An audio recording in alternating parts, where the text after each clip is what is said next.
जय श्री राम। अयोध्या कांड का 31वां सर्ग। श्री राम और लक्ष्मण का संवाद। श्री राम की आज्ञा से लक्ष्मण का सुहृदयों से पूछकर और दिव्य आयुध लाकर वनगमन के लिए तैयार होना।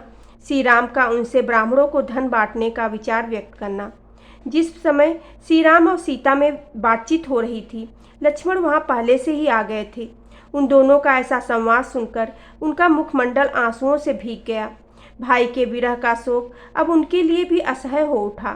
रघुकुल की को आनंदित करने वाले लक्ष्मण ने श्रेष्ठ भ्राता श्री रामचंद्र जी के दोनों पैर जोर से पकड़ लिए और अत्यंत यशस्विनी सीता तथा महान व्रतधारी श्री रघुनाथ जी से कहा, आर्य, यदि आपने सहस्त्रों वन्य पशुओं तथा हाथियों से भरे हुए वन में जाने का निश्चय कर ही लिया है, तो मैं भी आपका अनुसरण करूंगा।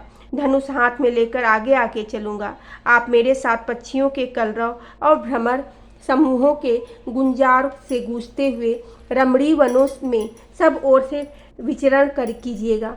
मैं आपके बिना स्वर्ग में जाने, अमर होने तथा संपूर्ण लोगों का ऐश्वर्य प्राप्त करने की भी इच्छा नहीं रखता। वनवास के लिए निश्चित विचार करके ऐसी बात कहने वाले सुमित्रा कुमार लक्ष्मण को श्री रामचंद्र जी ने बहुत से सांत्वनापूर्ण वचनों द्वारा समझाकर जब वन में चलने से मना किया, तब वे फिर बोले, भैया, आपने तो पहले से ही मुझे अपने साथ रहने की आज्ञा दे रखी है, फिर इस समय आप मुझे क्यों रोकते हैं? निष्पाप रघुनंदन, जिस कारण से आपके साथ चलने की इच्छा वाले मुझको आप मना करते हैं, उस कारण को मैं जानना चाहता हूँ। मेरे हृदय में इसके लिए बड़ा संशय हो रहा है। ऐसा कहकर धीर वीर लक्ष्मण आगे जाने के लिए तैयार हो भगवान श्री राम के सामने खड़े हो गए और हाथ जोड़कर याचना करने लगे। तब महातेजस्वी श्री राम ने उनसे कहा, लक्ष्मण, तुम मेरे स्नेही, परम धर्मपरायण, धीर वीर तथा सदा सन्मार्ग में स्थित रहने वाले हो। मुझे प्राणों के समान प्रिय हो तथा मेरे वश में रहने वाले आज्ञा पालक और सखा हो। सुमित्रा नंदन, यदि आज मेरे साथ तुम भी वन को चल दोगे तो परम यशस्विनी माता कौशल्या और सुमित्रा की सेवा कौन करेगा? जैसे मेघ पृथ्वी पर जल की वर्षा करता है, उसी प्रकार जो सबकी कामनाएं पूर्ण करते थे, वे महातेजस्वी महाराज दशरथ अब कैकेयी के प्रेम पास में फंस गए हैं। कैकेयी राज अश्वपति की पुत्री कैकेयी महाराज के इस राज्य को पाकर मेरे वियोग से दुख में डूबी हुई अपनी सौतों के साथ अच्छा बर्ताव नहीं करेंगी।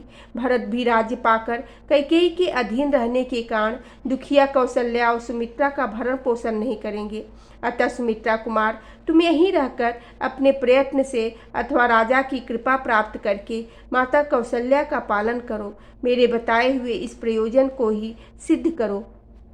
ऐसा करने से मेरे प्रति जो तुम्हारी भक्ति है वह भी भली भांति प्रकट हो जाएगी तथा धर्मज्ञ गुरुजनों की पूजा करने से जो अनुपम एवं महान धर्म होता है वह भी तुम्हें प्राप्त हो जाएगा। रघुकुल को आनंदित करने वाले सुमित्रा कुमार, तुम मेरे लिए ऐसा ही करो, क्योंकि हम लोगों से बिछुड़ी हुई हमारी माँ को कभी सुख नहीं होगा।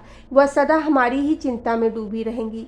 श्री राम के ऐसा कहने पर बातचीत के मर्म को समझने वाले लक्ष्मण ने उस समय बात का तात्पर्य समझने वाले श्री राम को मधुर वाणी में उत्तर दिया, वीर, आपके ही तेज से भरत माता कौशल्या और सुमित्रा दोनों का पवित्र भाव से पूजन करेंगे, इसमें संशय नहीं है।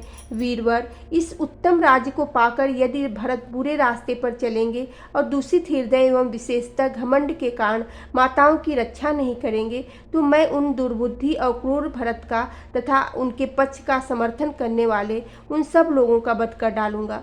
इसमें संशय नहीं है। यदि सारी त्रिलोकी उनका पक्ष करने लगे तो उसे भी मैं अपने प्राणों से हाथ धोना पड़ेगा, परंतु बड़ी माता कौशल्या तो स्वयं ही जैसे मेरे जैसे सहस्त्रों मनुष्यों का भी भरण कर सकती हैं, क्योंकि उन्हें अपने आश्रितों का पालन करने के लिए एक सहस्त्र गांव मिले हुए हैं।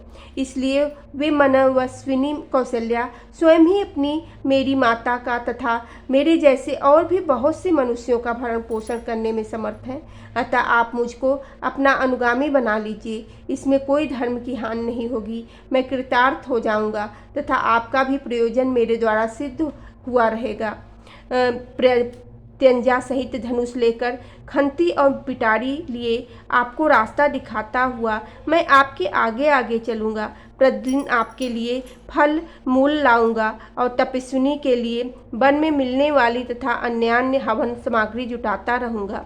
आप विदेह कुमारी के साथ पर्वत शिखरों पर भ्रमण करेंगे। वहाँ आप जागते हो या सोते, मैं हर समय आपके सभी आवश्यक कार्य पूर्ण करूँगा। लक्ष्मण की इस बात से श्री रामचंद्र जी को बड़ी प्रसन्नता हुई और उन्होंने उनसे कहा, सुमित्रा नंदन जाओ, माता आदि सभी सहृदयों से मिलकर अपनी वन यात्रा के विषय में पूछ लो, उनकी आज्ञा एवं अनुमति ले लो। लक्ष्मण, राजा जनक के महान यज्ञ में स्वयं महात्मा वरुण ने उन्हें जो देखने में भयंकर 2 दिव्य धनुष दिए थे, साथ ही जो दिव्य अवैध कवच अक्षय बाणों से भरे हुए 2 तरकस तथा सूर्य की भांति निर्मल दीप्ति से दमकते हुए जो 2 सुवर्ण भूषित खंड प्रदान किए थे, वे सभी दिव्यास्त्र मिथिला नरेश ने मुझे दहेज में दिए थे। उन सबको आचार्य देव के घर में सत्कार पूर्वक रखा गया है। तुम उन सारे आयुधों को लेकर शीघ्र लौट आओ।